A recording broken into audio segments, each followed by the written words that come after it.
Happy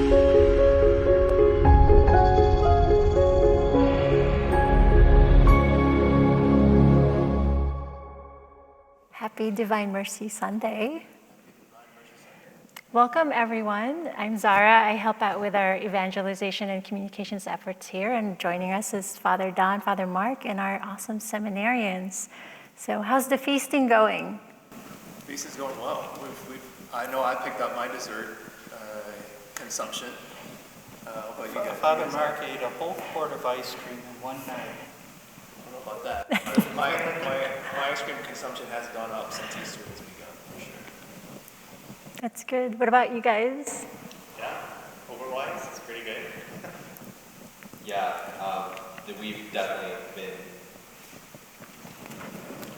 We've definitely been eating a lot better since we've gotten here than we were at campus with the cafeteria. And what about you, Father Don? What are you feasting on? Cake, and more cake. He's doing well. He's doing well with that. So like Father Don was saying before we ended Mass that we were going to talk about vocations. So tell us about what is vocations? Andrew, All right. Who wants to go for it? Yeah. Uh-huh. Literally comes from a Latin word, vocare, and vocare means to call, all right? So a vocation is literally a calling from God. Father Mike Schmitz, he has an awesome YouTube video. I'm not sure if you've heard of him at all, but look him up. He has a video called What is Vocations, and he speaks of 3 different types of vocations. The first type is the vocation that we all receive at baptism, which is the vocation to be a saint, the vocation to be holy. We're all called to be holy, to be saintly. The second type of vocation is often what we think about when we hear the word vocation, which is our calling either to marriage, to priesthood, to religious life, or even to consecrated single life. The third type of vocation, on the other hand, is something that God is calling us every single day. At every moment of every day, God is calling us. And so there's those 3 types of vocations. Often when we're thinking vocation, we're thinking the second one. But every single moment of every single day, God is calling us. And so that's all what a vocation is. It's calling from God. You crushed that. That was good. Well done. That's impressive. What about expound on the type of religious? So, like for example, you guys are diocesan priests, right? But I don't think many people out there knew that, well, there are different types of priests. Who wants to take that on?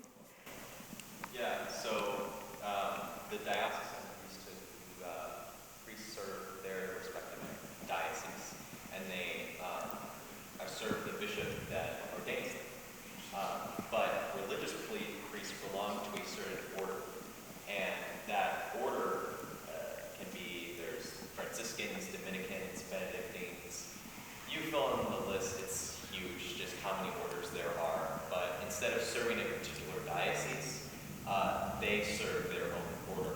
And so there are all different kinds of religious. There are religious orders that are very out there, like the Franciscans and the Dominicans. They're constantly doing evangelization and work for the poor and serving others. And then there are other more contemplative types of groups like the Benedictines or the Carmelites who spend most of their time in prayer in a convent or monastery. It's beautiful. Now, I guess the question now would be, so how did each of you realize that God was pursuing you, calling you? Well, that certainly happened a long time ago, very long time ago, when I was very young and went to a Catholic grammar school, Christ the King, in Indianapolis, Indiana. And when you go to a Catholic grammar school in the 50s and 60s, the idea of vocation to priesthood or religious life is very strongly presented. And so that's where the first inklings started. And then it was basically through other people in my life. suggesting that, you might have a calling to the priesthood, and that, went through high school, went through college, and it wasn't until really after I had graduated from college and moved up to Illinois and was working for 3 years that finally I answered that and was convinced and trusted in the people who suggested I should pursue that. And so that's basically how it happened for me. For me, I never really considered priesthood for pretty much most of my life. And then I went on... All 19 years of it. I went on a retreat to the diocese was having. We don't have it anymore, unfortunately, but it was called YLC, and it was awesome, where we brought in youth from all around the diocese and just had this great retreat. And it was the first time that I was sitting just kind of in adoration for really, really long periods of time. And that's when the Lord first started to say, like, you should be a priest. Just kind of in silent, like little, like kind of nudges towards it. And so after discerning it for, I believe that was the summer before my junior year. And so I worked through our vocation director at the time, Father Burke Masters. I worked with him to discern my vocation for the next 2 years while I was in high school, and then I made the decision to come to seminary. So, yeah, ever since I was little, priesthood has always been an option. Not something I seriously considered until about high school.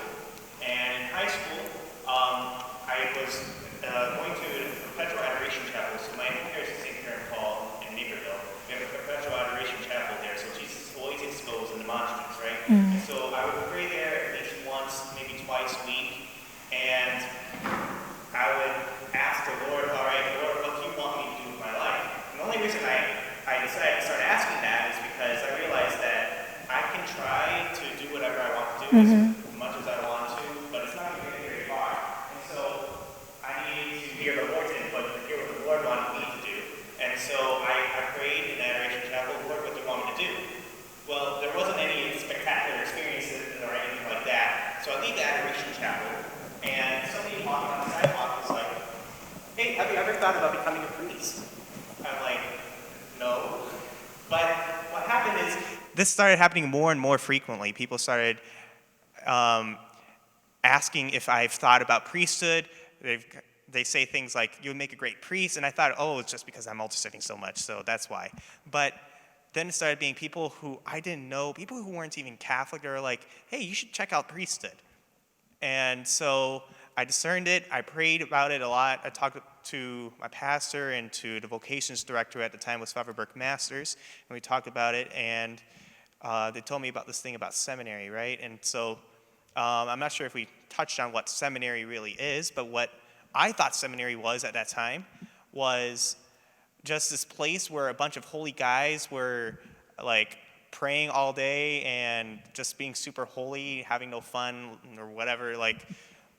But when I went on a visit to the seminary, I realized that it's much more than that. It's a community of literally brothers who are all working together for the same common goal, which is all of us in some way believe that we've been called by God to be a priest, or that he's calling us to some special vocation. And so we're all there discerning, praying, working. We even play sports and do things fun together. But it really has helped me. This is my 3rd year now in seminary, so it's been a great journey. And yeah, priesthood is great. I can testify priesthood is great. So similar to Andrew, I would say I always felt the priesthood was an option, but didn't really consider it as a serious option.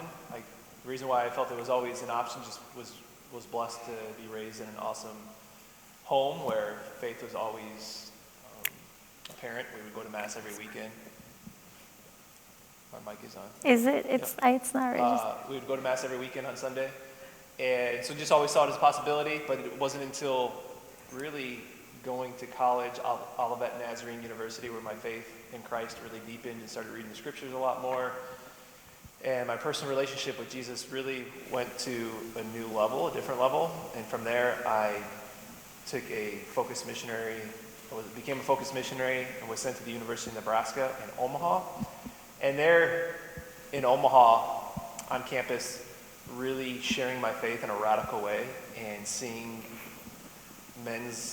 their lives being impacted and their lives being touched by Christ, and seeing, conversion, seeing healing, really was the first time like, man, I need to do this for the rest of my life. I want to do this for the rest of my life. Not be a priest, but I want to do ministry. I want to do this type of apostolic work for the rest of my life. And similar to Andrew, of like hearing that call of in the Adoration Chapel, praying every day, an hour before the Blessed Sacrament, and sharing my faith that way on campus, I really began to feel the Lord tug on my heart and say priesthood and seminary. And as I've shared here before, that freaked me out. I ran from it for quite some time, and wasn't until the Lord just kept breaking my heart more and more and more, where He essentially made aware in me that my ultimate desire was to enter seminary, become a priest. And 6 years of seminary, 3 years here. Now I'm an old man. I think I might have gray hair with the stress and with Father Don. And, That's from living with me. yeah. So what's the best part of being a priest for both of you, Father Don, Father Mark? Best part of being a priest is touching people's lives and helping them discover, as I preached about today, God's divine mercy. That convincing people, the experience I've had of 39 years of hearing confessions, one of the things that sometimes I find myself doing in confessions all the time is trying to convince people that they're forgiven. That truly, when they walk out of the reconciliation room, they are a new person, that they are forgiven. The past, God has divine amnesia. Unfortunately, we don't. And so sometimes we beat ourselves up, and sometimes we beat ourselves up so much that we, again, don't have that trust that is called for in divine mercy. So that, and being a part of people's lives, being invited into their joyful moments, baptisms, weddings, graduations, family celebrations, and also being there in the tough times, the cancer diagnosis, the death, just the way people so innately trust the priest and invite the priest into their lives. I think that's been the most fulfilling thing of priesthood for me. Yeah, you covered a lot of ground there. Do I need this? Yeah, they say. Yes. Pass the mic, they say. Yes. Yeah, Father Don covered a lot of ground there. And I would just say, for me, administering the sacraments, Father Don touched on confession and being an instrument to God's mercy. I've got a lot of nicknames, as a lot of these guys know, for the confession, the confessional box and hearing confessions. But my favorite, and the image that I sometimes get when I go into the confessionals, I just put a Karate Kid bandana on, right? And I'm just going in there to slay demons. And so hearing confessions is an awesome part of being a priest, and celebrating Mass, and I love preaching as well. So those would be the things that come to my mind initially. That's beautiful. Thank you, guys. We're thankful for your heroic priesthood, because without you guys, we won't receive Jesus. Thank you for always advocating for us and our parish family. So the opposite end of that question is, so what's the hard part of being a priest? Best hard, best worst. Yeah, the first thing that comes to my mind would be moving, changing parishes. So yeah, that's what's on my mind and heart right now. And the first experience of moving and leaving a place where you've been for 3 years. And so, Father Don, what's the perspective of 30-some years as a priest? The hardest part? I think the hardest part, at least for me now in the years, let's see, I became a pastor for the first time in 1993. So how many years have I been a pastor? Come on, you mathematicians. 39. No, We talked earlier about how none of us are good at yeah. math. But of my 39 years of priesthood, how many have been? Math is 7. not my thing. So, but anyway, one of the things that often in a role of pastor you get sucked into is administrative tasks. As pastor of the parish, the buck stops here, so to speak. And a lot of times, seminary does not train you, most of the time, at least when I went to seminary, I don't know about you guys, but does absolutely nothing to train you to be a personnel manager, to be administrator of a school, all those things that you're involved in as pastor, and yet don't feel adequately trained to be making decisions about. I find that to be a very draining part of being a priest, and actually the hardest part of being a priest. The only other thing that I would say is that, at least when I was newly ordained, there was, you were so excited and so enthused and so wanting to get out there. And then you get your first letter, or, well, these days, email. Back in my days, email didn't exist. But you get your first letter of complaint. Something you said, something you did, something you didn't say, something you didn't do, or whatever. And you begin to think, how can they not like me? I became a priest to serve God's people, but as the adage goes, you can't please everyone. So after a while, you begin to take that in, and there are times that I have said to parishioners in various parishes at times, I have to model reconciliation. So whenever there's some kind of rift in the priest and the parishioners, it's the priest's responsibility to reach out and try to heal that. And in several parishes, I've done that. And because at one parish, this woman was absolutely furious with me that I ended bingo. So it's that kind of thing. A lot of times it's not ministry things that are draining but it's like I ended bingo and you would have thought the end of the world had come. So, and I got a lot of riffraff about that. So those are the hard things I have discovered. Of course, you've only been ordained 3 years. You haven't discovered anything yet. Well, on that note, then, what advice would you give to our seminarians, like Andrew and Ricky, and for the seminarians out there that are listening? I think, who was I? No, I was talking to another seminarian on the phone yesterday, and the advice I gave him, as I would give you guys, is to pray, right? Is to the extent that your lives are conformed to Christ, is to the extent that you won't just be another noise to everybody, right? And that's as I oftentimes tell seminarians, a priest just becomes a social worker if they're not praying, right? If they don't have a strong relationship with Christ, then yeah, you may still help people, but it's the priest rooted in Christ that is the thing that the people of God want in their priest. So my advice to you over the 7 more years of seminary and the 5 more years of seminary is to take that time, of course, to studies, to the human formation, all that will be there, but above all, and I would say it's more important than all of those, is being on your knees and praying.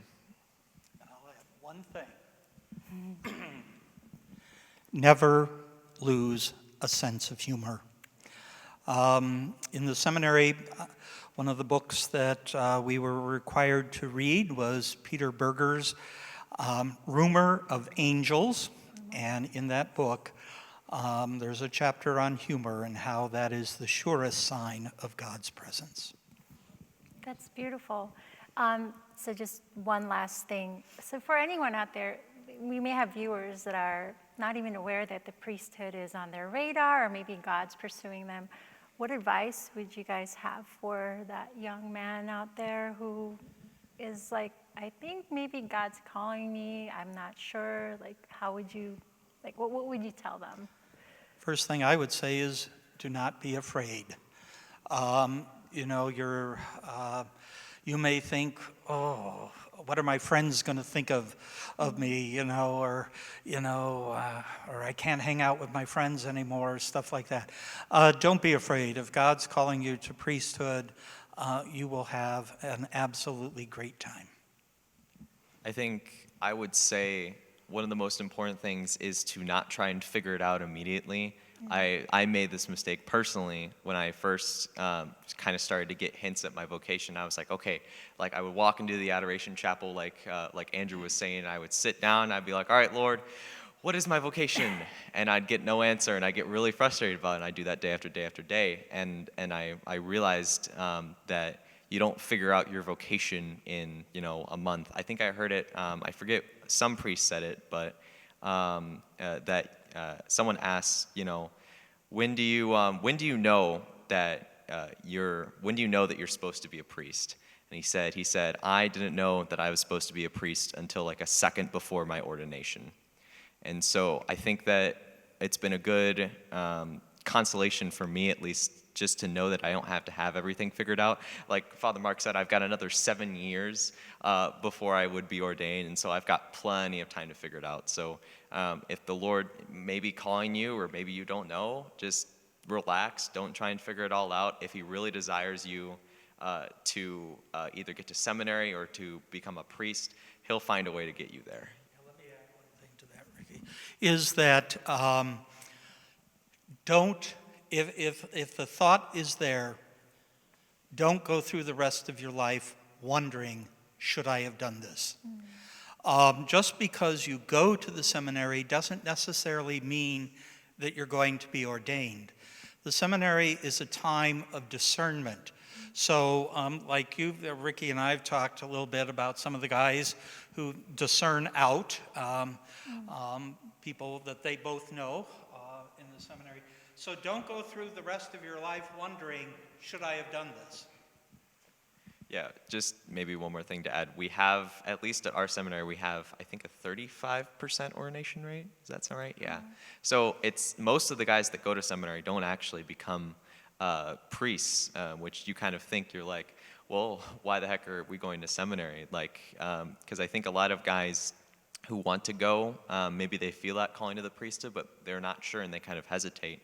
And it's like, go anyway, because I think for all the guys that discern out, I think every guy that's discerned out has been like, this has been an amazing experience. It's so formative. It's nice to just have a community of 100 guys who are trying to figure out what the Lord is trying to figure out for their lives. And so it's just a great way to kind of grow in all of the virtues, really, and just grow in that love of Christ in such a profound and amazing way.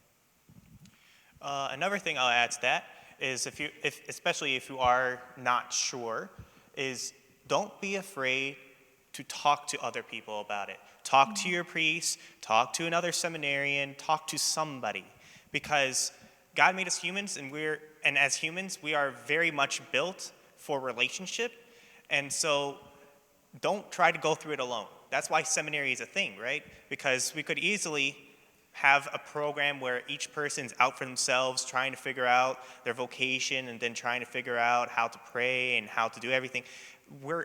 Seminary is a community, right? And the reason for that is because God didn't build us to act alone. And so if you are considering priesthood, if you have that thought on your mind, give God a chance, but don't hold that to yourself. Try to talk to other people about it, and I'm sure it could really, really be helpful in your vocational journey. Yeah, and what's implied with all of that, of course, is one advice of someone who's considering priesthood is to pray, right? If you're not praying and spending time in silence, then it's going to be really hard to move forward discerning, is God calling me to be a priest? Is he calling me to get married? Is he calling me to enter a religious community? I mean, if we're not praying, then it's us making the decision. And then maybe to kind of just close out the topic of vocations is just to swing back around to what Andrew started off by saying is the vocation. You know, we've been focusing a lot about priesthood here, but it's just to remember, and I think the importance of the paradigm shift, to see vocations as it's a movement of sacrifice, and it's a movement of giving. So like even in the vocation of marriage, which most of those that are watching right now are in that vocation, if we do a better job as priests and as married couples, or even those single who devote their lives to service in another way, is to see it as reflective of Jesus on the cross, of his sacrifice, and to see it as a self-donation, as John Paul II would always talk about, the fruit that comes from and the life that one receives from authentically living their vocation. It's because they're making a self-donation of themselves. In a world that we are more and more selfish and more kind of egocentric and self-serving, boy, I mean, that's why there's not greater life, especially I think in our youth, is because they're almost being trained from early on of just self-serving. Well, that's the antithesis of what a vocation is meant to do. As Andrew mentioned, is to get us to grow in our holiness. The vocation is holiness, and is to help the other person's holiness. In marriage, their spouse. In priesthood, it's the people of God. So maybe that's just something to chew on for us with vocations, is to think of just a greater degree of a paradigm shift of self-donation when it comes to vocation, and ultimately leading us to a deeper spot of communion with Christ. Thank you, guys. That's so beautiful, and I think, as a prefigurement of the self-giving, and it's true. It's very fulfilling. The more you give of yourself to Christ, the more you're fulfilled. Your being increases in the measure you give it away. So thank you guys for joining us. Thank you, fathers. Thank you, our seminarians. And we will see you at 3:00. So see you soon.